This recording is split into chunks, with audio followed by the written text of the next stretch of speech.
And we hit a milestone actually on this past one. We hit the 20,000 athlete mark. Wow. So we've had 20,000 just through the swim clinics. Yes. Just through the swim clinics. Going through it. So I do the math of how many sessions I've coached over the years. Oh my God. And I realized I've probably coached over 2,000 athletes in my clinics alone out of the 20,000. I think I'm somewhere around there as well.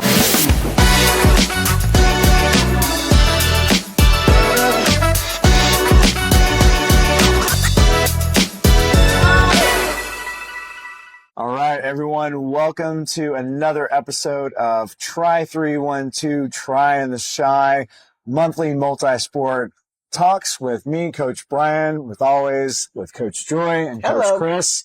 There's been a lot going on since we last spoke to you guys about a month ago. So our goal today is to recap a lot of the things that have been happening, preview some of the things that are to come over the next month and a half.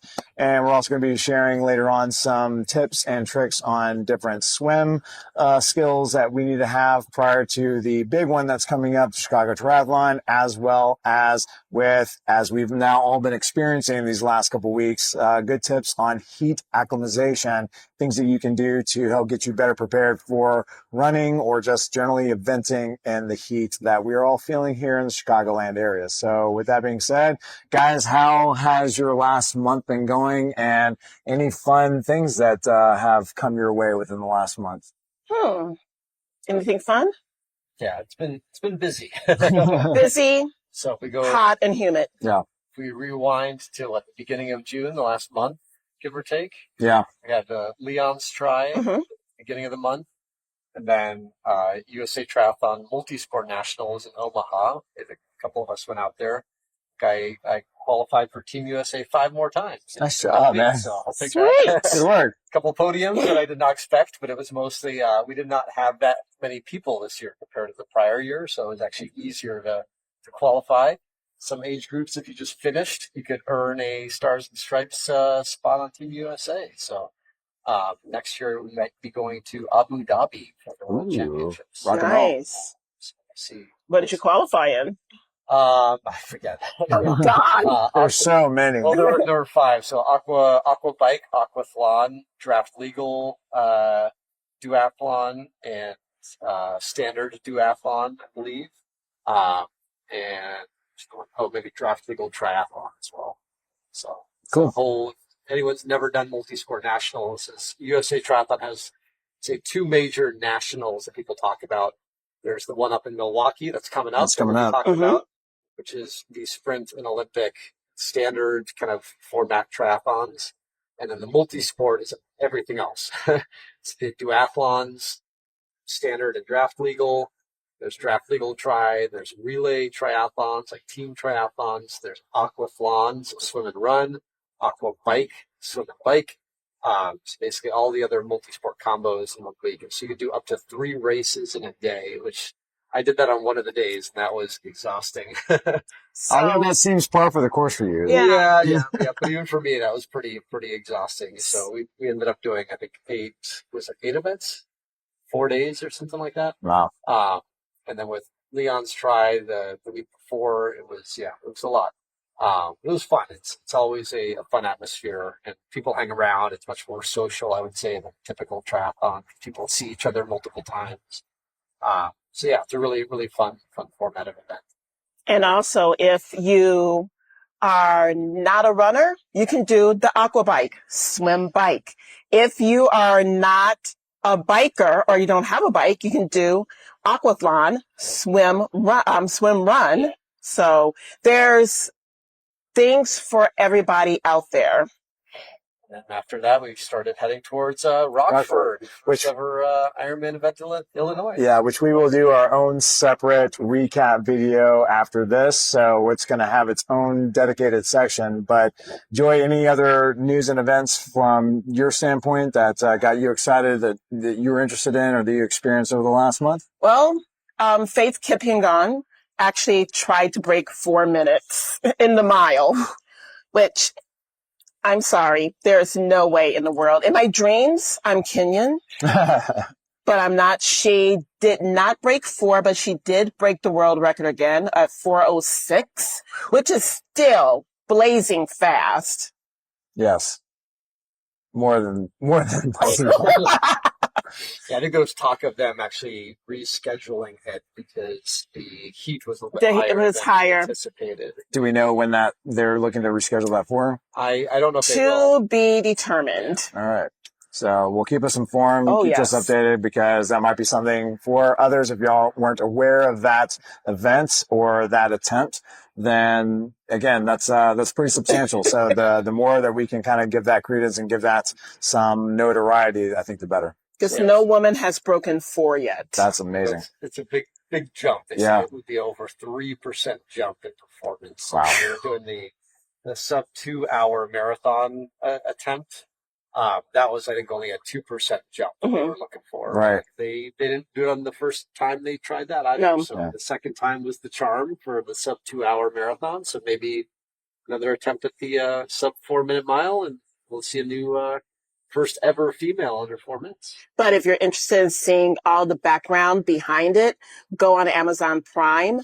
There is a short documentary series of her trying to break the whole process of trying to break 4 with suit design, shoe design, VO2 max. Wow. Everything in between. All right. Well, I know what Sarah and I are doing tomorrow night. We have time to actually sit down and watch stuff. So cool. And we mentioned Leon's. So Leon's was the start, sort of unofficial kickoff to triathlon season here in Chicago. It was also the start of our revamped, new, yet old again, Chicagoland Tri Series. That was Leon's Triathlon, Pleasant Prairie. That was also about a little over a week ago. And then, of course, the Chicago Triathlon coming up. So, Chris, you were there at Leon's. How was it? Any news? How was the event? Anything substantial that we've already talked about, or things that, were significant about that particular event? And did we get any good news coming out of Pleasant Prairie from last weekend?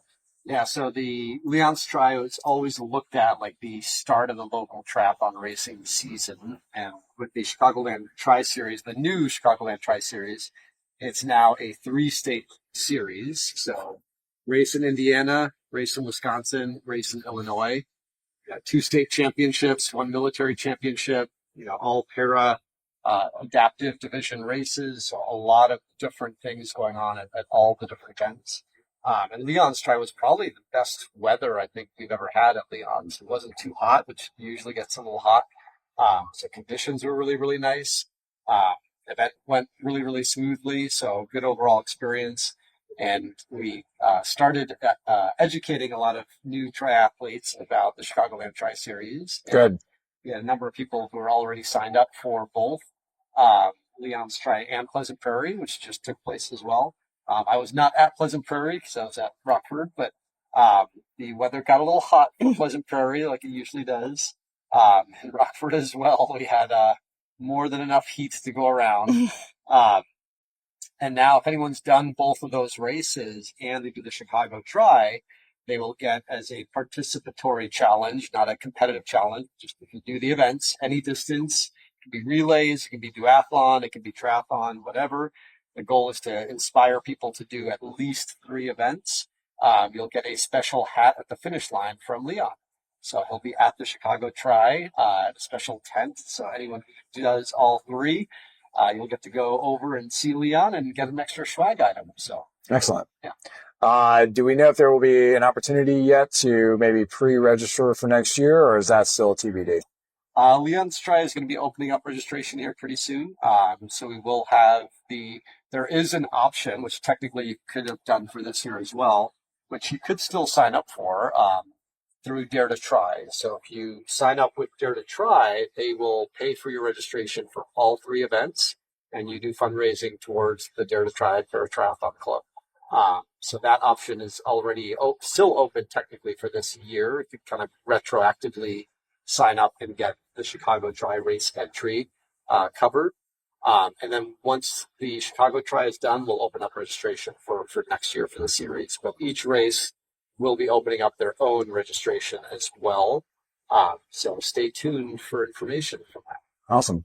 Joy, anything else coming up from the last month or that you are forecasting for month of July going into August that we want our fans to be aware of? Well, the main thing, if you are registered for the Chicago Triathlon or any other fall race, the next open water swim clinic is on July 22nd. So don't forget to register. You can register on the Super Tri Chicago website or on openwaterswimchicago.com. So there's 3 sessions.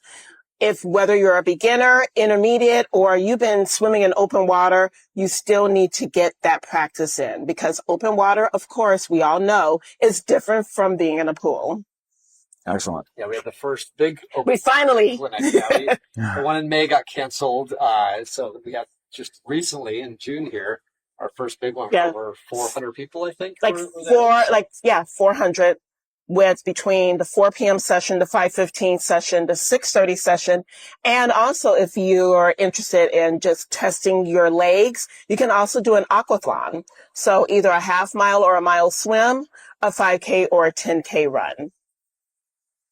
Excellent. So, all right. Options for everybody. Yeah. Yes. And for anybody that's listening that has not gone through this process before, number one, do these sell out? And if so, when do they typically sell out? Number two, for each one of those clinics, roughly how many coaches are available to swimmers when they're out there? So it does tend to sell out, especially the July. I do anticipate the July one. And of course, the August one is going to sell out. The August one is usually everyone's panicking and all of a sudden, oh, I have a triathlon. And the August one is when they actually do a course talk once the sun sets. In terms of coach to athlete ratio is roughly 2 coaches per 12 to 14 athletes. Yeah. So it's usually we get almost 24 of the Chicago's greatest tri coaches. Yes. A lot of very experienced coaches educating people about open water swimming, also doing hands-on skills and drills, giving tips, confidence boosters. It's all in the shallow waters where we do most of the skills, so it's very, very beginner friendly. So, I always say we are spoiled here in Chicago with having this very unique venue at Ohio Street Beach where it's protected from the wind, water is calm, and literally steps from downtown, you can get in open water and swim in what is essentially a quarter-mile long swimming pool because it's really only about 5 to 6 feet deep all the way out for a quarter mile. So it's definitely an opportunity for people who are new to the sport to build confidence in open water. And there's not a lot of other places in the world, I would say, that are like that. And so when we get that many people down, you can simulate the mass swim starts. You can get tips from experienced athletes. You can rent wetsuits. Like everything is covered. And there's a fun social hour afterwards at a nice little beach bar and restaurant right on the beach itself. So it's my favorite part of summer every week. I always look forward to it. I can walk from downtown. People walk from after work. Plenty of parking options. And lockers are also there as well. Yeah. So you don't have to worry about trying to figure out where to stash your stuff. There are lockers available. Bring a combination lock, not a key lock, because it never fails. Someone's calling a locksmith because they lost their keys somewhere in the depths of Lake Michigan.